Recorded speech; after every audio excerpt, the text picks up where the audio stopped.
सच है तो दिखेगा।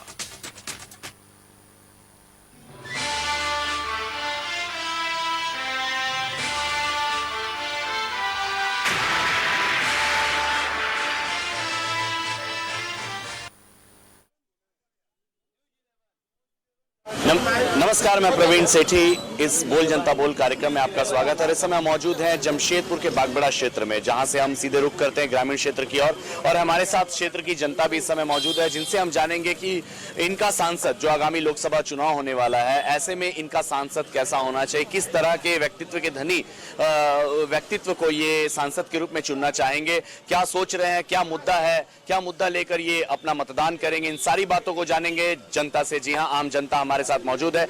जी, सबसे पहले हम बात करते हैं कि क्या लगता है, आगामी लोकसभा चुनाव है और इस चुनाव में आप कैसे व्यक्तित्व के धनी को सांसद के रूप में देखना चाहेंगे? जिससे देश का विकास कर सके, जो देश का विकास कर सके। तो हमारे यहाँ जो निवर्तमान सांसद है, उनके द्वारा क्षेत्र का विकास किया गया है कि नहीं? हाँ, जहाँ तक हुआ है विकास किया गया है। हाँ, क्या लगता है, वृहद ग्रामीण जलापूर्ति योजना है जो पिछले 2 वर्षों से 3 वर्षों से अधर पर लटकी हुई है, क्षेत्र की जनता पानी के लिए तरस रही है, लगातार आंदोलन किए जा रहे हैं, मानव श्रृंखला बनाई जा रही है और भी बहुत सारे आंदोलन किए जा रहे हैं। ऐसे में सांसद की तरफ से क्या पहल किया गया? संसद की तरफ से पहल किया गया, क्या एलओसी होता है, क्या होता है, इतना तो हम लोग को जानकारी नहीं है। किस तरह से बाधा पड़ता है, इसको दूर किया गया। मतलब काम रुकता है तो क्यों रुकता है, ये तो हम नहीं बता सकते ना, ये तो ऊपर वाले ही बताएंगे, नेता ही बताएंगे। या नहीं, तो उनके द्वारा काम किया जा रहा, संतुष्ट है आप उनके कार्यों से? जी, आपको क्या लगता है, किस तरह के किस व्यक्तित्व के धनी को हमें सांसद के रूप में चुनना चाहिए? देखिए, आज ग्रामीण क्षेत्र हमारा बागबड़ा एक बहुत बड़ा ग्रामीण क्षेत्र है। इस ग्रामीण क्षेत्र में हमारे माननीय लोकप्रिय सांसद श्री विद्युत महतो ने जो विकास का जाल बिछाया है। आज हमारे बड़ौदा सबसे पहला मुद्दा, जो आदमी आम जनता पर चलने की जो तकलीफ थी, बागबड़ा बड़ौदा घाट से लेकर स्टेशन तक की रोड की समस्या को दूर किए। उसके बाद ट्रेन के मामले में जो माओवादियों के द्वारा जो रात में परिचालन जो बंद कर दिया गया था, उन्होंने रेल मंत्रालय से मिलकर रात में ट्रेनों के परिचालन चालू किया गया। और जिस मुद्दा में आपने बोला बृहद जलपूर्ति योजना, ये बृहद जलपूर्ति योजना हमारी सरकार की ही उपलब्धि है, जिन्होंने रहते काल में ही उन्हें इसका उद्घाटन किया। और आज किसी विपदा में यहाँ के पंचायत प्रतिनिधियों द्वारा एवं हमारे सांसद विधायक के द्वारा ही ये काम चालू किया जा रहा है, चालू है। इनका क्या नाम है कि वृहद ग्रामीण जलापूर्ति योजना जो है वो सरकार की ही देन है और बहुत जल्द जो है, मतलब आम जनता इससे लाभान्वित होगी। आप क्या कहते हैं, किस तरह के व्यक्तित्व के धनी को आप सांसद के रूप में चुनना चाहेंगे, पसंद करेंगे? इसको छोड़ो। सबसे बड़ी बात तो यह है कि पूरे देश में बहुत कम ऐसे सांसद हैं जो चुपचाप काम किया, उन्होंने कभी कोई पब्लिसिटी की अपेक्षा नहीं रखी और बहुत सारे कामों को उन्होंने अंजाम दिया है। जैसे रेल के बहुत सारे रेल के स्टॉपेजेज हुए, रेल बढ़ाने की बात हुई, सड़क और जो जलापूर्ति योजना को उन्होंने अंजाम दिया है, ये बहुत बड़ी उपलब्धि है इस जगह। जी, रेल की बात कर रहे हैं कि रेल के क्षेत्र में, रेलवे के क्षेत्र में भी सांसद के द्वारा काफी कुछ कार्य किया गया है। हम अगर आपसे बात करते हैं, अगर आप केंद्र की तरफ रुख करते हैं, तो क्या लगता है कि किस तरह के व्यक्तित्व के धनी जो है प्रधानमंत्री के उम्मीदवार होने चाहिए, प्रधानमंत्री के तौर पर आने चाहिए? हमारा एमपी जो है वो ठीक से काम नहीं हुआ। जो जलापूर्ति की बात बोल रहे थे, जलापूर्ति जो काम है हेमंत सोरेन की सरकार से लाए थे, ये लोग ताल मटोल करके फंसाया गया। इनका लक्ष्य पहले बताया विकास नहीं करवाएं और उसके बाद सत्ता में जाके विकास करवाएं कैसे कैसे करके। वो जो है इन्हीं का पार्टी का ही सब काम लिए रहता है, काम लटका दिया जाता है। तो क्या लगता है कि वृहद ग्रामीण जलापूर्ति से क्षेत्र की जनता लाभान्वित नहीं होगी? नहीं, इनका काम ही रोक के रखना और बाकी बाद में विकास करवाना। इनका क्या नाम है कि काम को रोक कर रखा गया है और फिर काम को गति देना, ये भारतीय जनता पार्टी का कार्य है। खैर, बातें और भी बहुत सारी है। आपको क्या लगता है, कैसे व्यक्तित्व के धनी को सांसद के तौर पर चुनना चाहिए? हमारे सांसद विद्युत महतो जी बहुत अच्छे सांसद हैं, क्षेत्र के विकास के लिए क्या कुछ उनके द्वारा कार्य किया गया है क्षेत्र के लिए? अगर आप इस बार चुनाव में मतदान करेंगे तो क्या मुद्दा रहेगा आपके पास? 50 साल से ये जो बड़ौदा घाट, हम लोग छठ घाट जाते थे, अपने से हम लोग मूरा मट्टी है ना सब बिछाते थे और आज उस रोड पे चल सकते हैं ढंग से। छठ घाट की बात अगर की जाए, छठ घाट को अगर हम छठ घाट के अलावा अभी और क्षेत्र की बात करें, सड़क के रोजगार की बात करें, तो ग्रामीण क्षेत्रों में रोजगार की काफी कुछ समस्याएं होती है। तो ये ग्रामीण क्षेत्र है जैसा कि बागबेड़ा क्षेत्र, तो यहाँ आम लोगों को, आम जनता को, युवाओं को क्या कुछ रोजगार उपलब्ध हो पाया? देखिए यहाँ पर ये लो नगरीय क्षेत्र है, इसमें जितने भी ग्रामीण आते हैं, एक बहुत बड़ा इंडस्ट्री एरिया टाटा स्टील का है, जिसमें आम ग्रामीण जो देहात से जो आते हैं सभी को इसमें रोजगार मिलता है। और यहाँ पर बेरोजगारों को भी यहाँ रोजगार दिया जा रहा है। आपका कहने का मतलब है रोजगार उपलब्ध कराया गया। क्या कहते हैं आप, कैसे व्यक्तित्व के धनी को आप सांसद के तौर पर चुनना चाहेंगे, पसंद करेंगे? इसे छोटे ऐसा है कि किसी भी संस्था या किसी भी इंस्टीट्यूट या देश चलाने के लिए अच्छे व्यक्ति, एडमिनिस्ट्रेशन की जरूरत पड़ती है, जो मेरे ख्याल से आज हमारे पीएम मोदी जी है, इसके लिए सभी ढंग से उपयुक्त हैं। और उन्हीं के आधार पे आपके हमारे सांसद विद्युत बरण महतो भी काम करते हैं। अगर वो हमारे पीएम सही हैं तो विद्युत बरण महतो भी सही रहेंगे, इसलिए नो डाउट विद्युत बरण महतो भी। तो अभी क्या कुछ इनके द्वारा क्षेत्र में काम किया गया है जो आम जनता जिससे लाभान्वित हो सके? बिजली के क्षेत्र की अगर बात की, अच्छा रोजगार की अगर हम बात करते हैं तो कौशल विकास योजना जो केंद्र सरकार के द्वारा चलाई गई, उस योजना के तहत क्या कुछ लाभान्वित हुए हैं युवा? देखिए, पूर्व में जितने भी पहले सरकारें बनी हैं उसमें जो हुआ था उसमें अवेयरनेस जनता के बारे में इतना ज़्यादा कुछ नहीं था, लेकिन इस पीरियड में 5 साल के पीरियड में जो आने वाली है उस पीरियड में कम से कम जनता के मालूम चला मेरा बेसिक अधिकार क्या है, मेरी मूलभूत सुविधाएं क्या है जो मिल रही है। पहले हम लोग को नहीं मालूम चलता था। आज के दिन में पहले हम लोग जैसे जानते हैं कि पहले कोई घर से कचरा निकाल के बगल में लगा दिया करता था, आजकल देखते हैं हम भी उठते हैं तो उस कचरे को उठा कहीं जाके डिस्पोजल करते हैं। तो पहला अवेयरनेस हुआ। मूलभूत सुविधाएं जो होती, पानी, बिजली, ये सब बहुत ही एक्टिव रहा। और विद्युत बरण महतो जी ऐसे सांसद हैं जो मेरे ख्याल से लगता है कि पूरे सांसद सत्र में करीब मतलब 10 टॉप 10 सांसद में है जिन्होंने पार्टिसिपेट किया डिबेट में। मैं ऐसे सांसदों को भी जानता हूं जो 10 से 20 में डिबेट में पार्टिसिपेट नहीं किया। जो सांसद ने पार्टिसिपेट ही नहीं किया तो क्या मूलभूत सुविधा को रखें जनता की? इसलिए चलिए, इनका कहना है कि एक ऐसे सांसद हैं जो काफी कुछ पार्टिसिपेट करते हैं डिबेट में, जवाब देते हैं, अपने कार्यों के आधार पर लोगों को जवाब देते हैं। क्या लगता है किस तरह के व्यक्तित्व के धनी को चुनना चाहिए आगामी लोकसभा चुनाव में? हमारे इस बागबेड़ा क्षेत्र में जो लोगों की मौलिक सुख सुविधा है, आज देश की आज़ादी के 70 साल बाद भी आज इस क्षेत्र के लोग उससे वंचित हैं। वर्तमान सांसद महोदय का सहयोग रहा है, लेकिन अभी भी इस क्षेत्र में सबसे बड़ी समस्या सफाई की है। आज सफाई की कोई एजेंसी नहीं है इस क्षेत्र में। पंचायत प्रतिनिधियों को किसी तरह की सुविधा नहीं दी गई है सफाई के लिए, जिसके कारण पूरा बागबेड़ा क्षेत्र गंदगी से बजबजा रहा है। नालियां जाम है, जहां जगह खाली मिलते हैं वहां लोग कचरा फेंकते हैं। ऐसा है कि आम जनता भी जो है वो उन्हें भी मतलब केवल जनप्रतिनिधि पर आश्रित नहीं होकर स्वयं भी कुछ कार्य करना चाहिए। तो कितने क्षेत्र की जनता इसमें जागरूक है? अगर नाले की बात करें तो अगर हम केंद्र की योजनाओं की बात करते हैं तो केंद्र की जो योजनाएं हैं, अगर हम नाली सड़क से थोड़ा दूर जाते हैं, केंद्र की जो योजनाएं हैं क्या कुछ वो धरातल पर उतर नहीं पाई है? नहीं, स्वच्छता के नाम पे केंद्र सरकार द्वारा बड़ी बड़ी बातें की गई, बड़ी बड़ी होर्डिंग्स लगाए गए, प्रचार प्रसार किया गया, लेकिन हम बता दें हमारा बागबेड़ा कीताड़ी क्षेत्र अर्ध शहरी क्षेत्र है और इन क्षेत्रों में 12,000 का शौचालय बनाने के अलावा सफाई के लिए किसी भी तरह की कोई व्यवस्था नहीं की गई, जिसके कारण आज ये क्षेत्र, हमने सांसद महोदय को भी कई बार ध्यान आकृष्ट कराया कि हमारे क्षेत्र में सफाई की जटिल समस्या है। तत्कालीन सांसद डॉक्टर अजय कुमार थे, उस समय टाटा स्टील के द्वारा एक बार पूरे क्षेत्र की सफाई कराई गई थी, 6 डस्टबिन भी दिया गया था, लेकिन उसके बाद से इस क्षेत्र में किसी तरह का सफाई के लिए कोई व्यवस्था नहीं हुआ, जिससे लोग काफ़ी परेशान हैं। हमारा टाटा नगर से बड़ौदा घाट सड़क बना, लेकिन आज भी बड़ौदा घाट नाला में हमारा पुल पेंडिंग है। रेलवे द्वारा वहाँ पाइपलाइन की समस्या बताकर पुल नहीं बनाने दिया जा रहा, पुराना पुल जर्जर हो गया है, उस पुल को बनाना जरूरी है। हमारे बागबेड़ा क्षेत्र में आज बच्चों के खेल कूद के लिए कोई अच्छा मैदान नहीं है, चाहे वो हमारा सिद्धू कानू मैदान हो, चाहे वायरलेस मैदान हो, इसको बढ़िया से डेवलप करने की। क्या लगता है निवर्तमान सांसद के द्वारा कुछ कार्य नहीं किया गया है इन सब क्षेत्रों में? नहीं, सांसद महोदय ने अन्य कार्यों में सहयोग किया है, लेकिन आज भी हम वैसा सांसद चाहेंगे जो हमारे बागबेड़ा क्षेत्र में साफ सफाई की समुचित व्यवस्था कराए, जो हमारे बागबेड़ा क्षेत्र के नौजवानों के लिए, बच्चों के लिए खेल कूद के लिए वायरलेस मैदान और सिद्धू कानू मैदान को डेवलप कराए, चाहे वो टाटा स्टील से कराए या सरकारी स्तर से कराए। कि इनका कहना है कि जो क्षेत्र के जिले के जो सांसद हैं, जिले के सांसद के द्वारा कार्यों में उनके कार्य सराहनीय है, पर बहुत सारे ऐसी कार्य हैं जो अभी भी अछूते हैं क्षेत्र की जनता से, बच्चों के लिए, आम लोगों के लिए। आपसे बात करते हैं, क्या लगता है कैसे व्यक्तित्व के धनी को आगामी लोकसभा के चुनाव में आप सांसद के तौर पर देखना चाहेंगे? क्या मुद्दा है जो लेकर आप जाएंगे इस बार मतदान करने? इस बार सबसे बड़ा मुद्दा रहेगा हमारा राष्ट्रीय मुद्दा। हमारा लोकल मुद्दा तो चलते आ रहा है और चलते ही रहेगा। उसके लिए त्रिस्तरीय पंचायत का व्यवस्था है, विधायक जी हैं, सांसद जी हैं और बहुत तरह का प्रावधान रखा गया। लेकिन इस बार सबसे बड़ा मुद्दा रहेगा राष्ट्रीय मुद्दा। ये जो राष्ट्र को चारों तरफ से ये लोग खोखला कर दिए थे, तो एक एक सांसद को हमको विद्युत मरम्मतों जैसा सांसद को चुन के देना है और अपना राष्ट्र को मजबूत बनाना है। और इनका एक एक प्रोग्राम था, जैसे आप उनसे पूछे कौशल विकास योजना।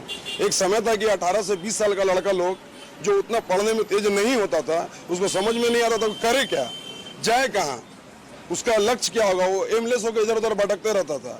आज कम से कम बढ़िया बढ़िया जगह में वो लोग को 1-2 साल का ट्रेनिंग दिया जा रहा है, उसको समझ में आ रहा है कि आखिर हमको आगे करना क्या है, और अगर मान लीजिए हम पढ़ने में तेज नहीं है तो हम और दूसरी तरफ से क्या कर सकते हैं। अच्छा, अभी स्वच्छता की बात हो रही थी कि जैसे कि क्षेत्र में गंदगी का अंबार लगा हुआ है, नाली नाले जो हैं वो भरे हुए हैं गंदगी का, तो लगता है कि में स्वच्छता का जो अलग जो केंद्र सरकार के द्वारा जलाया गया है उससे अछूता है क्षेत्र? देखिए, क्षेत्र अछूता नहीं है, यहाँ का जनता अछूता है। सब अपना अपना घर का नाली ऐसा बना दिया है कि आप उसको 600 बार भी साफ कराइएगा ना तो फिर अगला दिन जाम हो ही जाएगा। सब इतना कवर कर लिया अपना एरिया को। आप एक बार बागबेड़ा पूरा घूम के देख लीजिए, बगल में हमारे जिला परिषद महोदय हैं, ये कम से कम 4 बार ये नाली साफ कराए हैं। क्या लगता है, अगर हम आपसे बात करना चाहेंगे, आपके क्षेत्र में, आपके बगल, आपके घर के नजदीक क्या कुछ है आप सफाई के लिए कितना सजग है? लोकल आदमी जब तक अवेयरनेस नहीं होगा, ग्रास लेवल पे जब तक हमको करना होगा, हमारी बात ही मान लीजिए कोई ऐसा समस्या आता है, ये कलवर्ट बनाना है, पुलिया बनाना नहीं बनता है, तो फिर मान लीजिए हम सांसद, जिला परिषद, विधायक से मदद लेते हैं। लेकिन पहले हमको जगना होगा, हमको अपना व्यवस्था देखना होगा कि कैसे ठीक करें। इनका कहना है कि आम जनता को सबसे पहले जागरूक होना होगा, तभी जाकर सांसद या विधायक या जो भी है उनके द्वारा जो कार्य हैं धरातल पर उतारे जाएंगे। खैर, और भी बातें हैं। क्या लगता है कैसे व्यक्तित्व के धनी को आगामी लोकसभा चुनाव में सांसद के तौर पर देखना चाहिए?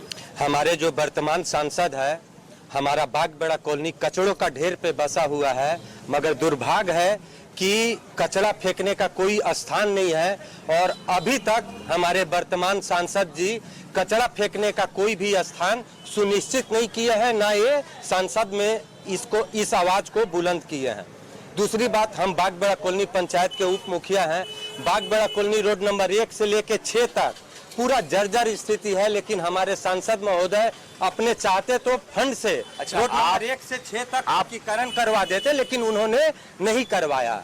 अच्छा, एक आम नागरिक होने का, जिले के एक नागरिक होने के नाते, देश के एक नागरिक होने के नाते आपने अपनी जिम्मेदारी को कैसे निभाई इस क्षेत्र में? जिस तरह से आपने स्वच्छता की बात कही है, गंदगी का अंबार लगा हुआ है, ऐसे में आपके द्वारा एक नागरिक की तरह क्या पहले? सबसे पहले तो हम लोग वैसा सांसद को चुनना चाहेंगे जो जनता के मुख्य समस्याओं को धरातल पर उतारे। अगर उनसे अगर समाधान नहीं होता है तो सांसद भवन में उतारे। अगर आपके द्वारा जिस तरह से आपने कहा, तो ऐसे में आप एक आम नागरिक की तरह इस गंदगी के लिए आप क्या कुछ उपाय कर रहे हैं? इस गंदगी के लिए हम लोग डूर बाई डूर कैंपेनिंग किए थे, एक ठेला का व्यवस्था किए थे पंचायत प्रतिनिधि, मगर कचरा फेंकने का सुनिश्चित जगह नहीं होने के कारण यह सफल नहीं हो पाया। लेकिन हमारे सांसद महोदय आज तक इस कचरा फेंकने का स्थान सुनिश्चित नहीं। आपने कभी सांसद से मुलाकात की है? जी, सांसद महोदय इस संबंध में अवगत कराया? सांसद महोदय को हमने पत्राचार भी किया रोड सड़क के बारे में, लेकिन इस पे वो कभी भी इम्प्लीमेंट नहीं किया, ना धरातल। इनका कहना है कि इन्होंने सांसद से मुलाकात करने की कोशिश भी की, उन्हें पत्राचार भी किया, लेकिन समस्याएं जस की तस है। आपको क्या लगता है कैसे व्यक्तित्व के धनी को सांसद के तौर पर चुनना चाहिए जो क्षेत्र के समस्याओं का निदान कर पाए, उनका मतलब निपटारा कर पाए? सबसे पहले मैं बोलना चाहूँगा कि इसके पहले पूरे भारत देश के लोग परिवर्तन की लहर दोहराते हुए मोदी जी को जिताए। ये सोच के जिताए कि मोदी जी और जो उनके सांसद है पूरे जनता के भावनाओं को समझेंगे। लेकिन यहाँ के सांसद जीतने के बाद एक बार भी जनता का साथ मीटिंग नहीं किए कि आपके क्या समस्या है। अगर हम उस सांसद वैसे ही आदमी को बनाना चाहेंगे, और विकास का गंगा जो बहाएगा उसको बनाएगा। पहला सबसे पहला बात, हमारे भारतीय जनता पार्टी की सरकार बनने के बाद सबसे बड़ा, अगर लोकतंत्र में सबसे अगर सरकारी तंत्र फेल्यूर है, जिस तरह हमारे स्कूल को विलय कराया जा रहा है, हर जगह जगह स्कूल को जो खोला गया था उसको सब बंद करवाया गया। हम बोलते बहुत मुश्किल से स्कूल बनता है, वहाँ का बच्चा पढ़ने जाते हैं। सुनने में तो ये भी, 2 मिनट रुकूंगा आपको, सुनने में तो ये भी आया है कि बच्चे कम, जो जितने खर्च हो रहे हैं, शिक्षकों पर इतना खर्च हो रहा है, ऐसे में बच्चे जो हैं वो काफी कम हैं, तो उन्हें एक दूसरे जगह पर स्थानांतरित किया जा रहा है ताकि एक साथ हो, बच्चों की पढ़ाई एक साथ हो और सुचारू रूप से हो। सबसे पहले बोलना चाहे कि भैया कि आदमी के पास आप जाके घर घर में पता कीजिए, पैसा नहीं है, मजबूर है आदमी पढ़ाने में, कर्जा लेके पढ़ा रहा। स्कूल का तंत्र, सरकारी तंत्र को कौन ठीक करेगा? सरकार ठीक करेगा, हम ठीक नहीं करेंगे। जी, इनका कहना है कि सरकारी तंत्र जो है वो पूरी तरह से विफल है। हम बातें और सारी करेंगे, एक लेंगे छोटा सा ब्रेक, बने रहिए हमारे साथ।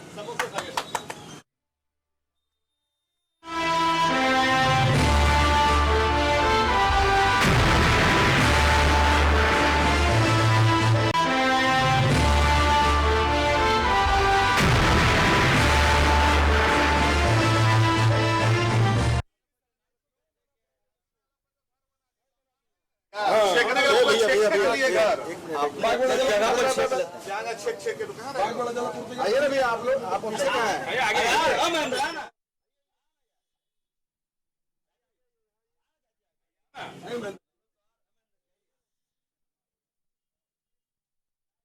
के बाद एक बार फिर से आपका स्वागत है और हम इस समय मौजूद है जमशेदपुर के ग्रामीण क्षेत्र बागबड़ा क्षेत्र में और हमारे साथ क्षेत्र की जनता है, जिनसे जनता की बातें, जनता की जुबानी हम जान रहे हैं। किस तरह के ये सांसद, किस तरह के व्यक्तित्व के धनी को ये सांसद के रूप में देखना चाहेंगे। बातें बहुत सारी होगी और बातें हम बहुत सारी कर रहे हैं। क्या लगता है आपको, कैसे व्यक्तित्व के धनी को आप सांसद के तौर पर देखना चाहेंगे?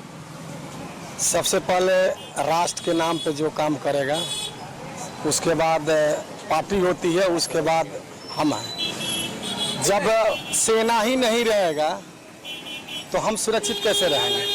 तो सेना के शौर्य को सम्मान करते हुए और इस देश के जो वर्तमान सांसद हैं, ये सांसद जितना काम किए हैं, आज तक मैं रिकॉर्ड उठा के बता रहा हूँ, कोई भी सांसद उतना ना सांसद भवन में आवाज उठाया है और ना किसी तरह का विकास का कार्य कराया है। जी, अभी जैसे सबसे पहला उदाहरण के तौर पर है जुगसलाई ओवरब्रिज, जो बहुत से सांसद आए, बहुत से सांसद चले गए, लेकिन उन्होंने केवल बतौला मारा, पब्लिक को गुमराह किया। लेकिन ये सांसद उस मुद्दा को उठा करके माने रेलवे के चेयरमैन, रेल मंत्रालय से लेकर के कोलकाता गार्ड नृत्य तक जा करके और इस योजना का धरातल पर लाया है। उसके अलावे आज जब 1947 में जब देश आजाद हुआ था, देश आजाद होने के बाद आज तक कोई भी सरकार आया, कितने आए कितने गए, लेकिन वर्तमान सरकार जो है, जो भारत के प्रधानमंत्री माननीय नरेंद्र मोदी जी जो हैं, इन्होंने जो गंभीर बीमारी योजना, मुख्यमंत्री गंभीर बीमारी 40 करोड़ का मैंने दिलवाया इलाज के लिए पूरे कोल्हान में, उसका मेरे पास सबूत है। जी, इनके द्वारा क्या नाम है कि गंभीर बीमारी के जो आयुष्मान भारत योजना के तहत जो प्रधानमंत्री के द्वारा जो योजनाएं धरातल पर लाई गई है, उससे काफी लोग लाभान्वित हुए हैं, आम जनता लाभान्वित हुई है, गरीब तबके के लोग लाभान्वित हुए हैं। क्या लगता है चाचा जी, कैसा सांसद, किस तरह के व्यक्तित्व के धनी को आप सांसद के तौर पर देखना चाहेंगे? देखिए, मेरा 80 साल उम्र होते जा रहा है।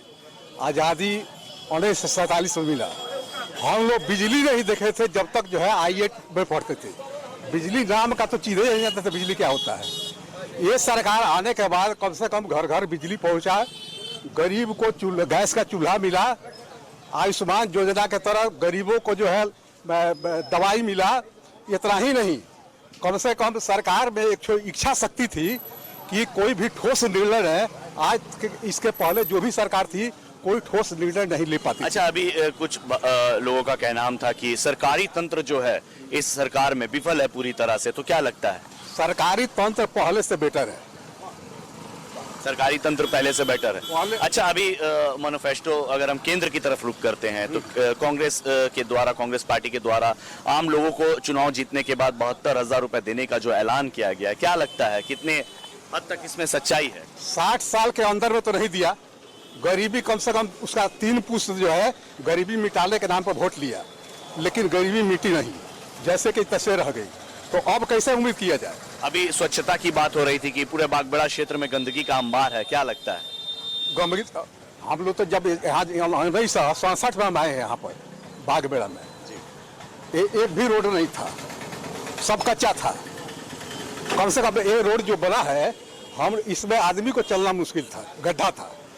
इस रोड की बात की जाए तो कहना था कि आगे जो सड़क बना है, आगे गंदगी का अंबार है, नाले जो हैं वो पूरी तरह से भरे हुए हैं। टेक्निकल दिक्कत है, रेलवे जो है एनओसी नहीं दे रहा है पुल बनने के चलते, जिसके चलते थोड़ा दूर जो है एनओसी के चलते रुका हुआ है। जैसे आचार संहिता खत्म होगा वो प्रॉब्लम दूर हो जाएगा। जी, इनका कहना है कि जो समस्या है वो आचार संहिता खत्म होने के बाद काफी हद तक उसमें सुधार आ जाएगा। क्या लगता है कैसे व्यक्तित्व के धनी को हमें सांसद के तौर पर चुनना चाहिए? सांसद ऐसे होने चाहिए जो क्षेत्र के छोटे मोटे शहर से लेकर गांव तक में जो भी तकलीफें हैं, वो चाहे पेयजल की समस्या हो, सड़क की समस्या हो, सफाई की समस्या हो, उस पर ध्यान दिया जाए। निवर्तमान सांसद के द्वारा क्षेत्र के लिए क्या कुछ कार्य किया गया है? आप उनके कार्यों से कितने संतुष्ट हैं? सड़क के लेवल पे तो ठीक है, पानी की भी व्यवस्था की गई है विद्युत जल प्रति योजना का। नहीं तो वो तो अभी अधर में लटका हुआ है पिछले 2-3 वर्षों से। चालू हो गई है, वो अदर प्रॉब्लम थी, एनओसी मिल चुकी है। एनओसी के लिए बहुत जद्दोजहद हुई है, सांसद जी भी किए हैं, यहाँ के लोकल जितने हैं सब वो मिल के किए हैं और वो चालू हो चुकी है। उसके लिए उनके कार्यों से पूरी तरह से संतुष्ट? हाँ, बिल्कुल बिल्कुल जी। इनका कहना है कि वृहद ग्रामीण जलापूर्ति योजना जो क्षेत्र की जनता पानी के लिए तरस रही थी, उन्हें एनओसी, उस योजना को एनओसी मिल चुका है। अब उस बहुत जल्द ही उस योजना के तहत लोग जो है, आम जनता है, वो लाभान्वित होगी। क्या लगता है आपको किस तरह के व्यक्तित्व के धनी को सांसद के तौर पर चुनना चाहिए? हम लोग को विद्युत बरुण महतो जी जैसा सांसद चाहिए जो काफी काम किए हैं क्षेत्र में। हम लोग का सबसे बड़ा बात है, हम लोग का डीबी रोड चौक पे लाइट की व्यवस्था किए हैं, बड़ी दिक्कत होती थी। उसके बाद स्टेशन से बड़ौदा घाट तक रोड बनाए, रेलवे फाटक पर ओवरब्रिज का काम चल रहा है और जितना हो सका वो किए, ऐसा नहीं है कि नहीं किए हैं। जी, इनके द्वारा भी कहना है कि इनका भी कहना है कि जो निवर्तमान सांसद है विद्युत बरुण महतो, उनके द्वारा काफी कुछ क्षेत्र की जनता के लिए कार्य किया गया है।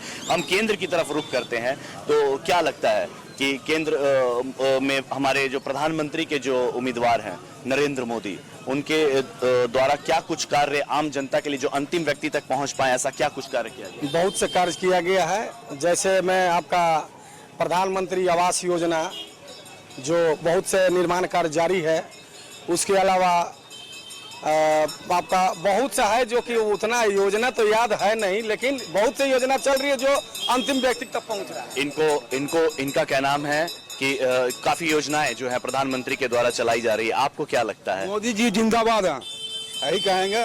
मोदी जी फिर आने वाले हैं। क्या लगता है क्या कुछ कार्य किया गया? आप कितने काम किया है? उन्होंने बहुत काम किया है, हर गरीब को ऊपर उठाया। अभी क्षेत्र के जो आम लोग हैं, उनका कहना था कि इतनी सारी गंदगी का अंबार बागबेड़ा क्षेत्र में लगा हुआ, अभी स्वच्छता के लिए काफी कुछ योजनाएं चलाई जा रही हैं। सब अच्छा काम हो रहा है, जितना भी मोदी जी के अंदर में काम हो रहा है सब बढ़िया बढ़िया काम हो रहा है।